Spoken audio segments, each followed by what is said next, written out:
The situation with C Murder went down January the 12th, 2002, to where he was at a club, you know what I'm saying? And C Murder was there. I guess he was promoting music or promoting his new album that was coming out. He had about like 10, 15 CP3 members with him. And it was like a showcase for rappers, you know what I'm saying? It was a rap contest. And the guy who got killed was a part of the rap contest, man, a 16-year-old guy who lost his life in this situation. But to let you know what went down on that night and what's in this indictment, you know what I'm saying? C Murder was indicted for second-degree murder on February the 28th, 2002. You know what I'm saying? August the 14th, 2009, he was sentenced to life without parole. You know what I'm saying? So that night, the first deputy on the scene was a deputy that's patrolling the parking lot for this club. You know what I'm saying? And once the shooting went on, he went inside the club. They locked the club down. They had about 100 to 150 more people left in the club that were there into questioning, in which this security guard, Darnell, which I'm not going to give any last names, but the security guard, Darnell, he testified working at the Platinum Club that night. He testified that a fight had broke out. 15 or 20 people was beating on one person, in which they saying these people had on CP3 shirts. That, you know what that is, Calio Project 3rd Ward. We know the meaning of that. He said he grabbed C Murder and told C Murder to chill out. This was before the shooting started. And said C Murder said all right, and tried to make his way through to the fight. Now this is according to this Darnell guy. He said he didn't see C Murder hit or kick the victim, but he saw C Murder reach in a pile of people, and he saw a gun flash at the end of the fight.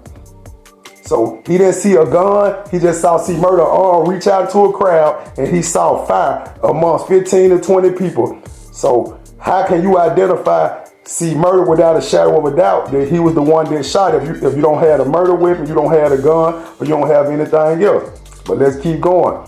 He called 911, but did not identify the shooter at this time. He testified to this detective, Kevin Nichols, an officer who he trusted. This was the officer that came in that was in the parking lot. That it was C Murder who did the shooting without a doubt. Identified C Murder in a photo lineup. Detective Nichols collected 25 to 30 names at the scene, and no one admitted to seeing this shooting. You had a detective, Donald Kloger, who was given primary responsibility over this investigation.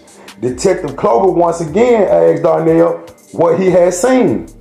He placed C Murder near the immediate vicinity of the murder, but did not name him as the shooter. So he had already told one guy that C Murder did it, and now he telling this other detective that he did not do it. He did not see him doing this. Darnell was transported to the detective bureau and interviewed further, but said the same thing. He didn't see C Murder do the shooting. The next witness you have is this lady named Denise. And as I said before, I'm not going to mention these people last name because you never know what's going on with them, or if you want them to really be affiliated, or if they want to be affiliated in their way to where a person can track them down. But this lady Denise was concerned as far as her being pointed out as one of the witnesses. So somewhere along the line, somebody saying she saw it. She didn't step out there and go forward and say that she saw this. They sent the police to her. So this girl here was concerned about being pointed out as a witness because she admitted that she lied about the identity of a shooter, which at first she was saying it was a guy named Derek. And on January 17, Kloger took a statement from Darnell, the security guy, where he identified C Murder in a photo lineup as the shooter. The same guy who had already told one guy C Murder did it. Then he told this same officer Kloger that he didn't see C Murder do it. Now, a couple of 5 days later after the shooting, he and her saying that it was C Murder doing the shooting. January the 18th, C Murder was arrested. He agreed to make a statement, but not to be recorded. He admitted that he was at the club, but talking to the DJ at the time of the shooting. So it wasn't no way he'll be in the area to actually be able to commit this shooting. See Murder also asked about the investigation and who identified the shooter. So this kind of raised suspicion to the officer as if he was trying to identify certain people to make it seem like he wanted to have people to go at them and intimidate them. This is what the police are spinning out of this. Then you got Clover, where he testified that C. Murder gave contradicting statements on numerous occasions during the investigation, and he felt that C. Murder was lying. So now you got another guy named Kenneth who testified C. Murder was at the club with 10 to 15 people on January the 12th. He testified that he was wanted. This was just a person out partying that night. He testified that they wanted him with the metal detector. He was searched and he went in, but he noticed that C. Murder and his entourage were not treated in that same fashion. They were not treated, they didn't get searched, they didn't get wanted, and they were led to go in. But it's still not saying that you saw C. Murder with a gun, that he had a gun, or anything like that went down. And on that night, it was a rap contest, as I stated before, and the victim, they saying when the victim exited the stage, Steve Thomas, when he exited the stage after he rapped, Kenneth then stated a person wearing a CP3 hoodie ran into the victim and attacked him. He testified that the victim was fighting for his life when 6 or 7 people attacked him. He stated C. Murder watched the fight but didn't throw any punches, but was watching the fight. Kenneth testified after the fight was over, C. Murder stood over the victim and shot once. He did not mention or talk to the police until a year later, stating he was scared for his life after hearing about the defendant's people doing certain things to people that was in jail. Like saying that C. Murder had so much power that he could send hitters at you. That, you know what I'm saying? That he feared for his life. But how would you make this statement after you get caught with a firearm and some drugs?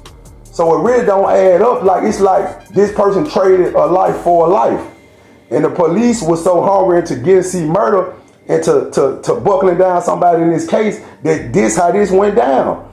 You know what I'm saying? I feel like the police should have to do their due diligence in their police work instead of railroad people, because you got a lot of people behind bars due to being railroaded by the police, man.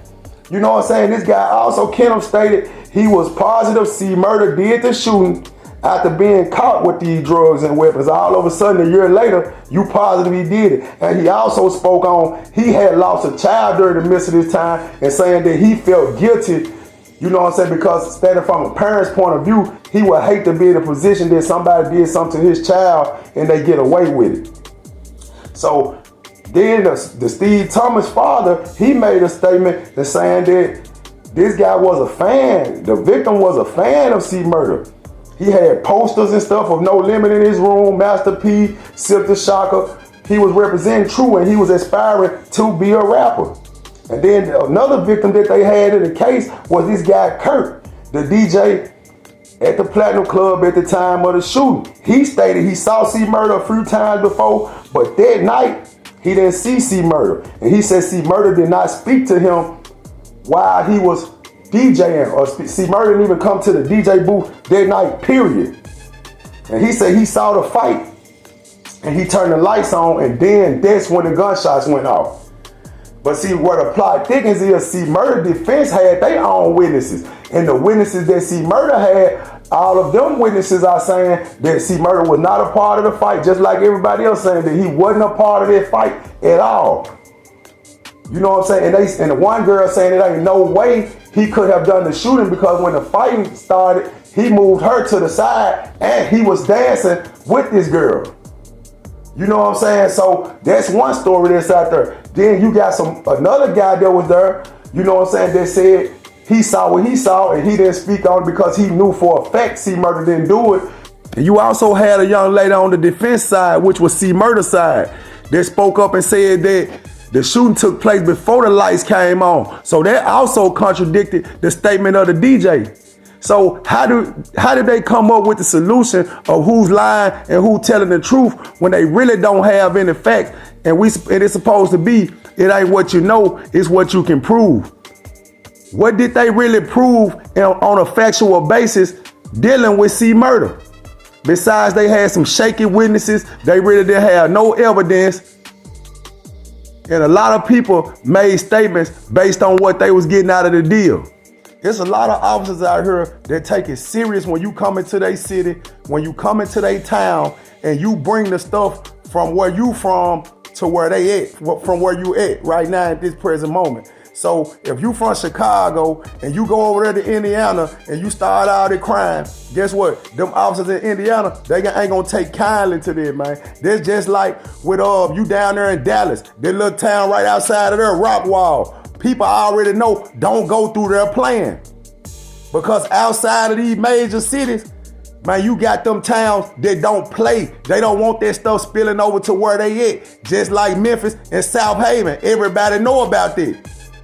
You know not to cross certain lines, man. And it looked like, man, with C murder case, him being in Harvey, Louisiana, man, it looked like them police officers didn't take kindly to him coming down there, especially after they reviewed his background, when they reviewed the people he with, and they reviewed, you know what I'm saying, the music, the stuff he putting out there in their music, man, the way he lived. But y'all gotta realize, man, some of these people are a victim of circumstance. And even though C Murder had a way out of being even involved with these situations, because Master P said it himself, you know what I'm saying, and we gotta keep it real on that. Master P look at it more like C Murder situation happened because he didn't change the crowd he was with, and that's why he ain't getting no leniency, because the jacket that's put on his back. And then when you think about, you get up in court and they saying that you a documented rapper who name is C Murder, and then they can go back and say you got pistol charges, burglary charges, or you on camera doing a shooting at another event. So they judging you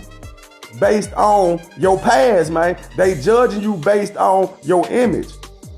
So a lot of people in this day and time, these rappers, man, these entertainers, man, you gotta understand your reputation precedes you, man, and you have to carry yourself in a way as if they always trying to get you. If you the name that's over this clique, CP3, they didn't care about CP3. All they cared about was C Murder when it went down. You know what I'm saying? Because you got a lot of conflicting reports, a lot of conflicting statements, people who recanted statements, people who came a year later and made statements after they got in other situations. And they used all this to lock C Murder up for the rest of his life.